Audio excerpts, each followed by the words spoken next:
But you I bash think him that I you killed bash him in the head with a Yeah. brick. Oh, I was expecting way worse, guys. And then we got a call saying they want to do like a callback with you. Could you recite it for us? Oh, no. It's like, and I'm mad as hell. And word carries, like flat out fact. How long have you been there? They did remember me. We're looking to Sydney. Yeah, your mum would be very proud. So, on today's episode of Behind the Curtain, we've got Darcy. Darcy recently graduated from the Victorian College of the Arts Secondary School, and he's now honing his skills at 16th Street Actors Studio. A dedicated student of Stage School Australia, Darcy has showcased his talents in various productions, including standout roles such as the Cat in Seussical the Musical and Bill Sykes in Oliver Jr. He was part of the 2023 Brisbane promotional tour as well. Darcy's impressive film credits include roles in major productions like Jack Irish, Hacksaw Ridge, and most recently, Mad Max Furiosa. Which is just crazy because you're so Absolutely. young. I am. It is epic beyond imagination, I Yeah. think. Yeah, I'm excited to hear your story. We're pausing. Can you hear this the whole time? Yep. Yeah. And the phone is gone. The phone is gone. All right. On the floor. No, it's only because I've been editing recently. And you can hear it And the I whole just time. go, oh, there's a buzz. There's What's the buzz? And then your eyes go like this. And Darcy's about to pour his soul out to us. Yeah. And we need to give him the love. All right. All right. Let's jump straight in because I think because again, I want to talk about the film credits. You want to talk about the film credits. How did Yeah, I want to know about Hacksaw Ridge. I want those details. you want Hacksaw Ridge? Yeah. Oh, It's okay. a great movie. I think it's because I saw the ad come up. And he was so little. I was, I think, 11. All right, then let's go. That's fine. Let's go chronological. Hacksaw Ridge, because would that have been your first kind of major film set that you were on? Major film set. My first like big thing was Jack Irish. Okay, and All what right, did you? talk us through it all. Yeah, what did you do in Jack Irish? So Jack Irish, I did a little kind of cameo-ish role, I guess, and I played. I think the character was called Rob's son. I can't remember his name, but it was Rob, who was one of the main characters in this show at the time, played by Marcus Graham. And there's a scene where he like runs like a mega church kind of thing, and he's got a son that he like pulls out from the crowd. He's like, look at this prime example of youth, something like that.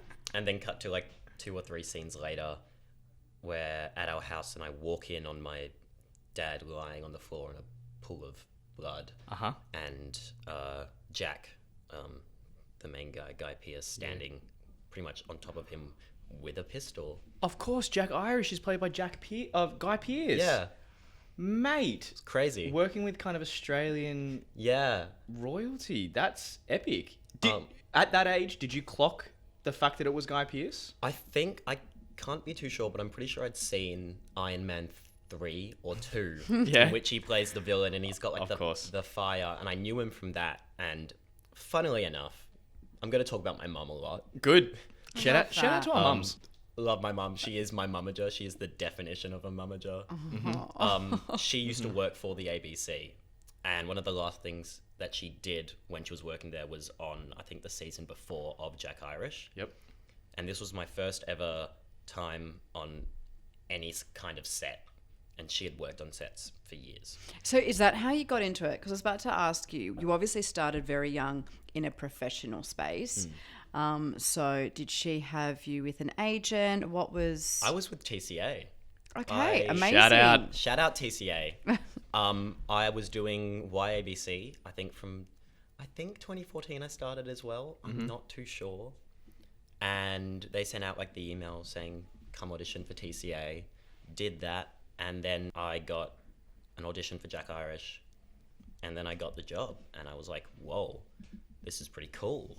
I like this. So you didn't have any kind of acting experience prior to that? Wasn't like you didn't do any workshops or anything like that? You kind of got the brief and you did the audition? Pretty much. I'd done acting classes and holiday programs, I think, back in the day. But there wasn't... Not until that had I really considered it as being like, this is something I can actually do. Yeah, right. And keep doing, you know. I didn't really think about year 12 anything back when I was 9. Why do you think you were selected? I think I looked slightly like Marcus Graham, maybe. I had really innocent eyes. Still do. Oh my God, I was about to say that. Took it. And I think, I don't know, like, I think they say like 80% of casting is like pure luck and just being right place, right time, you know, What they were looking for. Yeah, what they were looking for. And then obviously skill and talent definitely comes into play. But when it's kids and it's like, can they take direction Yeah. to a basic level? You're not looking for like someone who's like going to delve deep into the role of, you know, the son and what does my father mean to me? And what are my given circumstances? All that stuff. They're not, you're looking for a kid who looks like What's the deeper context? Yeah. What's the meaning of the piece? No, they want a kid that will be like, okay, I kind of get what you're talking about. Yeah. I think I can, you know, understand that and show it. I was going to say, there's a lot of humility, I think, given the fact that you are still so young. I think there's a lot of humility in knowing that that's kind of where your career started. And it was, you know, 100%. I really, you know, kind of respect that outlook on the whole thing. What about after? So then you did Hacksaw Ridge. No. Did Jack this Irish. Is Jack Irish. Then Hacksaw Ridge. Hacksaw Ridge. How'd you learn that? TCA also? TCA as well. Yeah. And I think it was like a solid 6 months or even maybe more in between my first audition for it, then like completely forgetting about it. It had left my mind. And then we got a call saying they want to do like a callback with you or something. I was in a studio on the other side of the city, and I just remember I was like running around in this like kind of open rehearsal room because there was a couple scenes where we're like chasing and running through fields and stuff. And that's honestly all I could remember. And then next thing I know, they're like, yeah, we want to book you for it. Was it a long casting process? Yeah, it was. I don't remember too much about it, but I remember being like a massive gap hearing about it. I think I did 1 or 2 more callbacks / kind of just talking. And then they offered me the job. And yeah, I was like, I think maybe 2 or 3 weeks later, I was flying up to Sydney to get a bowl cut. And like a literal bowl cut. Like they did put a bowl in my head, because if you want it to look like a bowl cut that's been done with a bowl, That's best what way to you do do. it You is use to a do bowl. it. You Yeah. use a bowl. And, You didn't want to just wait till you were at home, put the bowl on? They flew you up to Sydney to do the bowl cut? well, no, they also walked me Very through. relevant bowl? Or? I had to do some fight training. Cool. Yeah, it was very fun. So you were 11 at this point? I was 11 at this Yep. point, so I was just enjoying myself. They were like, Wow. yeah, this is how you roll around on the ground and pretend to punch someone, and here's a brick, it's foam. So wait, Smash them. so 11 is what, year 4? Year 3? That kind of age? 5. Oh, year Yeah. 5. Oh, yeah, okay, a little bit older. So year 5. So coming to the end of your primary school experience, Yeah. what was it like with the kids and school? Did they know? I didn't talk about it much. Okay. I don't think it's that much of a it's not really a thing when you're that young. Like You don't no reckon? one's doing anything like that. Mate, so it's if I was in probably year like- 5 and I landed a movie, I'd be like, guys, going up to Sydney, getting my hair cut like a bowl. I'm in a movie. Watch out. No, this is going to sound so cheesy. I didn't have many friends at school back when I was Darcy. younger. I know. Tortured artist over here. And the But- path was given to you from that point. Character development. Character honestly. de- Mate, they wanted a kid who could be Introverted, easily... quiet. Yeah. Yep. And once again, I think there was a lot of, like, the eyes. Are we ready? Yeah? Mad Max. Mad Max. Please, I want to know everything. Well, okay, maybe I am interested in the casting process. Yeah. So, how did you go about the casting? Did you film here? Everything was filmed in New South Wales. Cool. Was the entire audition process here? Entire audition process was online. So I think it was probably the longest period of time. I think it was about a year from when I did the first audition to when they responded. And I think gave you the outcome. no, it just Literally responded. responded and being like, hey, we'd like you to talk, like have a Zoom call with George. It was like a big jump as well. Who's George? George Miller, who's the director. Thank you. And Mr. Miller. Mr. Miller. So I did a audition, which I found out recently was the same audition that I think everyone on the cast did. Like Anya Taylor-Joy did the same piece, and it was an old speech from I can't remember the film, but it's a film about a newscaster or something, and it's the Mad as Hell speech. Could you recite it for us? Oh no. Okay, because I don't know it, so that. But there's like the big line. It's about a news reporter or something, and he's like, "And I'm mad as hell," and that's all I can remember. But it was like doing that speech, but it was like, I think the brief was like, it's post-apocalyptic. That was all that was known. Yeah. Like it was like untitled, feature film project audition. That's hectic. that's Did you what have you a get. feeling? Did you have a feeling that you knew what it was? I had no clue. No Like, idea. Okay. sometimes you'll get an audition. It'll say like, it'll be like secretive, but you can kind of feel what Shoots it is. webs out of his hands. Yeah. Jumps around from building to building. Superman, obviously. Oh, clearly. But no, this. This was just, it could have been anything. Yeah. Okay. And I remember I used normally I have like I have a blue screen behind me. I've got some lights set up, use a camera to film most of my self-tapes, because it's all self-tapes now, which is good and bad. But I remember I used my laptop computer and I locked myself in my bathroom, my little kind of toilet, and I like held it up and I had like a torchlight under me. Yeah. To like, I was like, this is post-apocalyptic. I'm post-apocalyptic. I'm in some sort of shack. I've only got like a torchlight and like an old crappy video camera that I'm using to record the last Do you message. still have this? I don't know. We'll find Find it. Post-apocalyptic Darcy in the bathroom. Do you think that's a really interesting take? Because I think we've spoken to a couple of people about the whole world of self-tapes and how to shoot it, and that is not How you what shoot anyone has said. It was a bit of a risk. Creative choice. I think it was also because I hadn't really fully learnt the script, so I had the lines on my computer at the same time, which is a really big no-no. Like, I definitely, you would be able to see my eyes being like,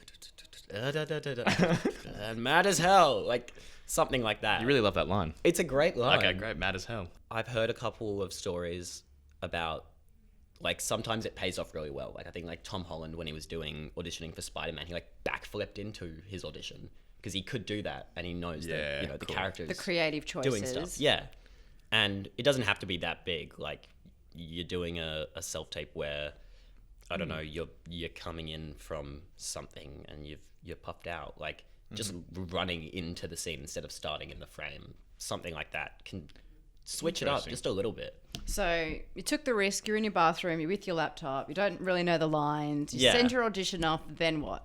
A year passed, and like talking like almost to the Another day. year. The A year. suspense. So this was like 2020, 2021. You can understand why I thought it was a long process, okay? Massive. Years. Years.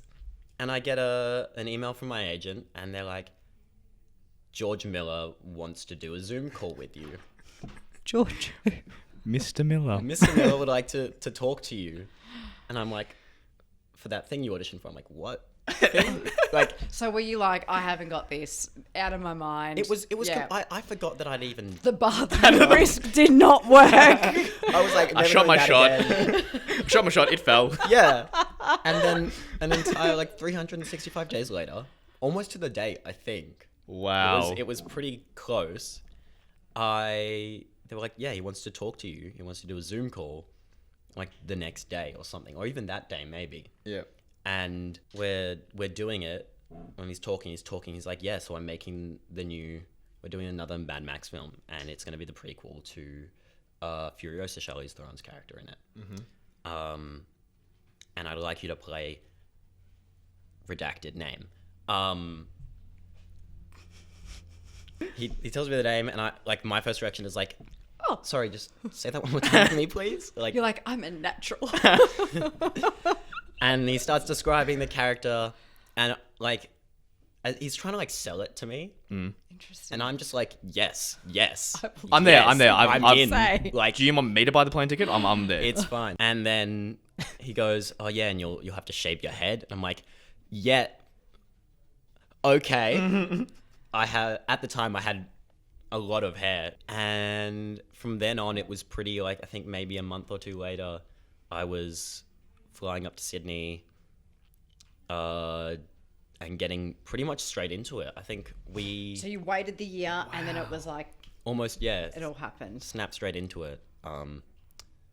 Bonkers. We went up to Broken Hill for a week, me and my mum. Oh. Yeah. Yeah. It was a week before shows started. What shows? What, as in Triple YBC shows? shows? Yeah, mid 2022. Wow. And it was basically, we're going to need you in Broken Hill. They're filming stuff there. We don't know if we're going to be able, like, we're going to get up to the stuff that you're in, but we just want to have you there, ready, pretty Yeah. much. Basically lived in Broken Hill for a week and did nothing. Oh, okay. Were you paid? I think so, yeah. I would have Okay. You been. would have been. Yeah, cool. So that was great. Yeah. And Mum's loving life. Mum just, we, brought our laptops up and stuff, and I was doing year 12 at the time as well.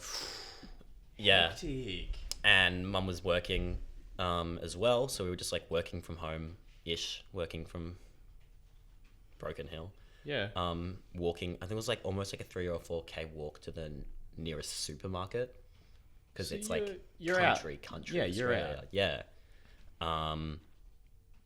And we just kind of chilled there for a week, and then it was like, I remember I was like, are you guys gonna need me, because I got to get back, because I've got a rehearsal on Friday, and then stage rehearsal, and then I'm like we're on. Triples So doesn't you're stop. about to go on into the YBC Yeah, it was season. I think the week before. Mid-year. It's like, guys, I got to do my solo. Yeah. Can I ask on this whole, because I didn't realize that you were filming while you were doing year 12. Do you think that has impacted your perception of year 12? Because it's obviously a massive year for so many people. And I guess yours was a little bit broken up. Yeah. So I think it was term 3 of year 12, which is like Oh, the most content filled. the clincher. Like term 4 is you're just kind of doing exams and stuff. Term 3 is like all of the real work. That was the period of time, pretty much that entire term. Every 2 weeks, I'd be flying up to Sydney, and then flying back, and then flying up to Sydney and flying back. Talk about like the culture. On the acting side, like the actors that I was working with was so just like they'd be having a conversation and then they'd be like, all right, we're shooting. They turn and they're there, they're on, they're ready, and just straight in it. Like there's a millisecond of like, and then they're in it. And it's crazy watching someone just having a coffee in between them setting up the next shot and then putting it down, and now they're On. completely different person. They are ready, they are open, they're receptive, they're just insane, crazy, and they're prepared. Like they're ready. What was that like for you? Like to witness that? Oh, it definitely was like I wanted to be like that. I wanted to do that, and I was like actively trying to emulate them and just watch them and talk to them and pull little bits of knowledge and stuff when I could. But then also it was like I just wanted to stand back and just kind of like witness this. Take it all in. Yeah. And what an amazing opportunity for you to be able to, people study and train and everything for so long to build this technique. And you've had this opportunity from such a young age where it's like, I'm going to get in there and I'm going to have this chance to just give it a go. Yeah. And And to watch people that are actually demonstrating that technique. And then being able to just apply it. To witness... It's like a masterclass put on. Yeah. And it's Steroids. the best kind of learning is experience. That's the best way to do it. You can, read about painting as much as you like and color theory and, that. But if you've never actually Put into practice. you're not going to be good at it. Yeah, so you've got triples, year 12, feature film, social life. Yeah. How did it all? Oh, social life. I mean, so my social life was pretty much triples at that point. Everyone was pretty focused at school, and I loved the people, and the people in my cohort were great, but I wasn't really super close with any of them, except maybe Leo, who is now back at triples. Yes. Yeah, so I So you think found that your people were triples. my people definitely 100% triples, and my people had always been at YBC. Like most of my good friends who I've stayed in contact with through YABC. And yeah, it was quite tough just managing everything, like not being able to go hang out with people because I've got to catch up on all the work that I missed because I was away for that class and this class. So weekends, filled with study? Pretty much. You are a good student. No, well, my form of studying is sitting at a desk and teaching myself how to write cursive. That doesn't surprise me. Do you have a pen? Fountain pen? Oh, Yes, I well, do. Yep. Okay. And I tried to make it useful by writing out practice essays. Did your friends not like that? Did you not bond over your No. your love of pens and I fountain thought pens? they would. I started talking to them. I was like, I brought them to school. I was like, guys, Yeah. look at my fountain pen. And they were like, Your mum would be so proud of you. She really would. I think she is. Absolutely. I'd like to say she is. well, Darcy. You're incredible. Oh, you too. No, thank you so much for coming on the show. Thank you for having me. Absolutely. I can't wait to see your bright future ahead of you unfold because I Thank think you can you. do some wonderful things. And thank you for your time today. Anytime. And Good. So the Good next- luck with the movie. I was going to say, so the next big blockbuster that comes out, you'll be coming back on the show. Yeah. Yeah? Okay, but I got to get at least 3 moments of just plugging it. Fine. Promotion. That's fine. You can plug, but you're coming back, all right? All right. Thanks, deal. Darcy. Thank you. Oh. Shook. All right, bye. Bye.